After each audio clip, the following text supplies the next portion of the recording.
लागू करेंगे। उत्तराखंड में कड़े भू कानून को लेकर सरकार गंभीर है। रिपोर्ट तैयार करने वाली कमेटी के सदस्य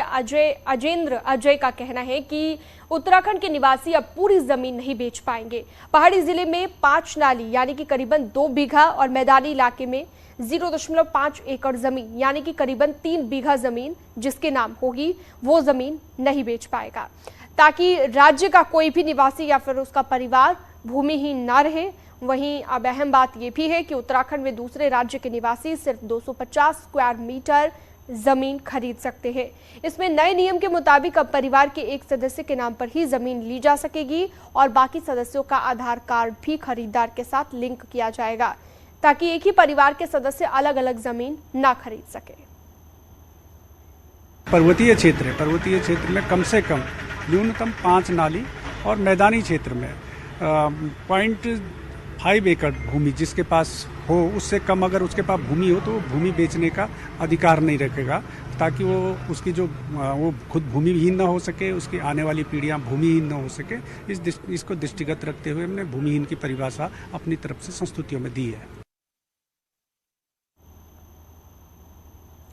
और इस खबर पर ज्यादा जानकारी के लिए सुनील और प्रभात मेरे सहयोगी जुड़ गए हैं। भू कानून की रिपोर्ट मुख्यमंत्री को सौंप दी गई है। सुनील, इस रिपोर्ट के क्या महत्वपूर्ण बिंदु हैं, क्योंकि हिमाचल प्रदेश की तर्ज पर अब उत्तराखंड में भी सख्ती लागू करने की कोशिश की जा रही है, चाहे वो जमीन खरीदने की बात हो या फिर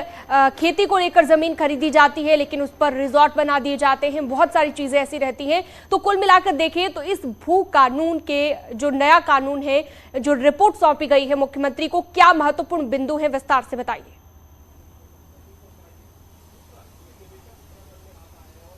देखिए सिन्नम, उत्तराखंड में जो भू कानून अभी तक लागू है उसके तहत जो यहाँ पर निवेशकों को, जो उद्योगपतियों को या बाहरी व्यक्तियों को जो यहाँ पर एक निवेश करने के लिए यहाँ पर बढ़ावा दिया जा रहा था, तो सरकार की एक नीति थी कि वो जितनी जमीन चाहें उतनी जमीन यहाँ पर खरीद सकते हैं, खासकर उद्योगों के लिए। इससे पहले जो गवर्नमेंट थी उसमें एक निर्धारित किया गया था कि कोई भी व्यक्ति जब यहाँ पर कोई निवेश करेगा, कोई उद्योग लगाएगा तो 5 हेक्टेयर तक जमीन यहाँ पर खरीद सकता है, लेकिन पूर्ववर्ती सरकार में इस 5 हेक्टेयर की लिमिट को भी समाप्त कर दिया गया था। इसका बड़ा दुरुपयोग देखने में सामने आया जब मुख्यमंत्री पुष्कर सिंह धामी ने जो कमेटी बनाई थी, उस कमेटी ने जब तमाम जिलों से राजस्व रिकॉर्ड को खंगाला तो ये पता लगा कि बीते वर्षों में अकेले 6 जिलों में 840 स्वीकृतियां दी गई थी जमीन खरीद की। इनमें से 200 स्वीकृतियां ऐसी थी जहां पर लोगों ने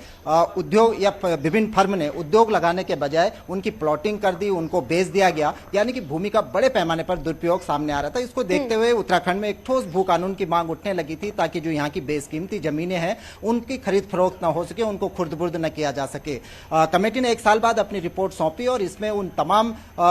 मुद्दों की बात की गई है जिसके चलते उत्तराखंड में जमीन खरीद फरोख्त की आशंकाएं बढ़ रही थी। यानी कि हिमाचल की तर्ज पर ऐसा ठोस कानून लाया जा रहा है कि अब यदि आपको उत्तराखंड में कोई उद्योग लगाना है, आपको जमीन चाहिए, बिल्कुल, यानी कि जमीन का जो दुरुपयोग हो रहा था, कुल मिलाकर उस पर रोक लगाने के लिए और थोड़ा सा हम कह सकते हैं कि बंदिशें अब लगा दी जाएंगी, ताकि अगर आप जमीन खरीदते भी हैं तो उसका दुरुपयोग ना हो, इस पर खास तौर से ध्यान दिया जाएगा। बहुत शुक्रिया आपका सुनील और प्रभात इस तमाम जानकारी के लिए।